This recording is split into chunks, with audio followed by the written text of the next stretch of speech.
नंतर काही स्टेटमेंटही त्यांनी पोलिसांना दिले. तर आत्ताच्या घटनेला हे झालं ठीक आहे, पण आरोपी 3 होते. तर अजय आणि शीतल यांचं काय झालं ते अजूनपर्यंत काही कळलेलं नाहीये. पण आता प्रमुख आरोपी आपण जो म्हणतोय तो आनंद गर्जे पोलिसांकडे आहे असं कळलंय.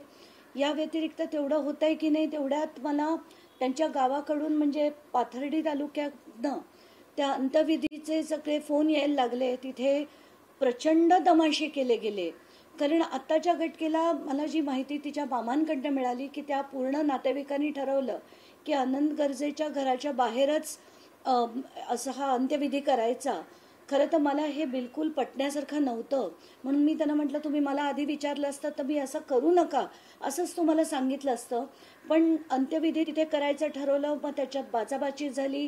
काही माध्यमं तिथे पोचल्यानंतर तुमचे कॅमेरा फोडून टाकू इथपर्यंत त्यांची मजल गेली. मग त्यानंतर त्यांनी पूर्ण उचलून लाकडं बिकडं जी होती ती थोडी डिस्टन्सवर नेली.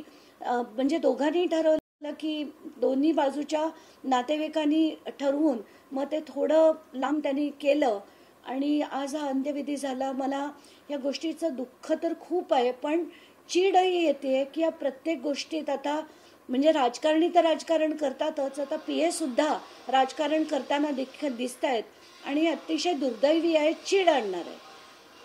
हा पूर्ण घटना तुम्ही कसं बघता ताई? त्यांच्या याच्यापूर्वी आता ते अंत्यविधी चालू असताना म्हणजे आधी करू देत नव्हते, तर मला त्यांनी व्हिडिओ कॉल केला तिथनं. ते व्हिडिओ कॉलचे मी काही स्क्रीनशॉट्स देखील माध्यमांना दाखवले की मी म्हटलं तिथे तुमचे कोणीच जात नाही आहेत प्रतिनिधी, तुम्ही काहीतरी त्यांना मदत करा. मग पोलिसांशी मी ऑन व्हिडिओ कॉल बोलले. मग मी SP बोलले की आता तरी म्हणजे ही जी दृश्य आहेत मला तर हे बिलकुल पसंत नाही, पण आता हे लावल्यानंतर तरी तिथे करून देण्याची परवानगी तुम्ही द्या. तेव्हा SPनी मला वाटतं तिथल्या अधिकाऱ्यांशी बोलवून हे करून दिलं.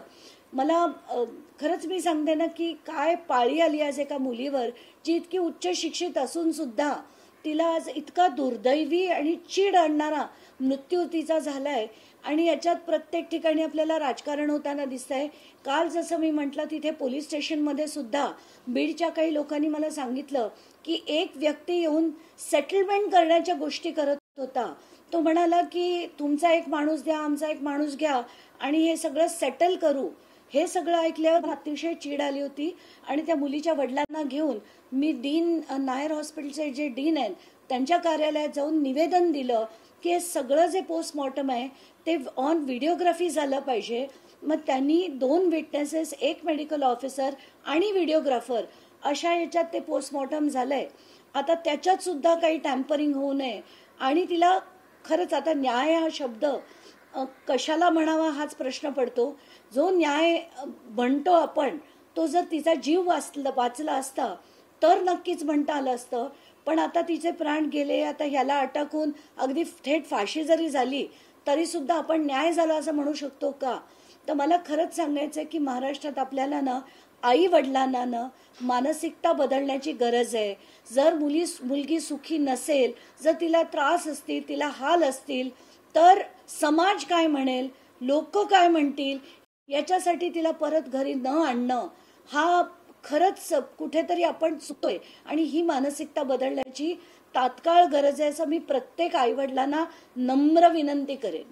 आनंदला पोलिसांनी अटक केली आहे, बाकी लोकांना अटक करण्यासाठी तुम्ही मुख्यमंत्रीकडे मागणी करणार आहात? नाही, आत्ताच्या घटनेला दोघांना, एकाला अटक झाली आहे पण बाकी दोघांना निदान त्यांचे स्टेटमेंट घेण्यापुरती, कारण त्यांचे रोल तितकेसे मोठे नव्हते. आता जे शीतल आंधळेचं मी ऐकलं की तू जर तुला नांदायचं तर नांद, नाही तर आम्ही आमच्या भावाचं दुसरं लग्न करून देऊ, असं जर कुठली नणंद म्हणत असेल, एक स्त्री म्हणून तिची साथ देत नसेल तर हा प्रचंड मोठा गुन्हा आहे. पण आता या सगळ्यांना त्यांचे स्टेटमेंट्स घेऊन याच्यातल्या योग्य त्या चौकशी करून, म्हणजे तो पंकजा मुंडेचा PA आहे म्हणून जर हे दाबलं गेलं तर तसं होऊ देणार नाही. मला तर पंकजा मुंडेंकडनं ही अपेक्षा होती की त्यांचं कालचं जे स्टेटमेंट होतं ते मी ऐकलं.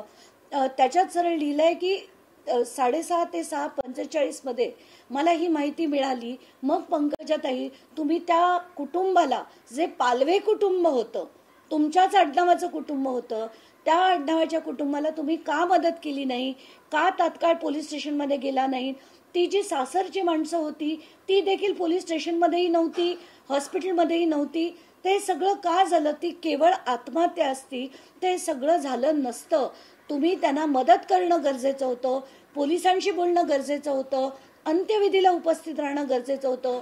जर तुम्ही लग्नात होतात, पुत्र समान मुलगा होता, जर तो तुमचा पीए होता, तर मग त्याची बायको जेव्हा गेली, तुम्ही तिथे का गेला नाहीत? असंख्य प्रश्न आहेत.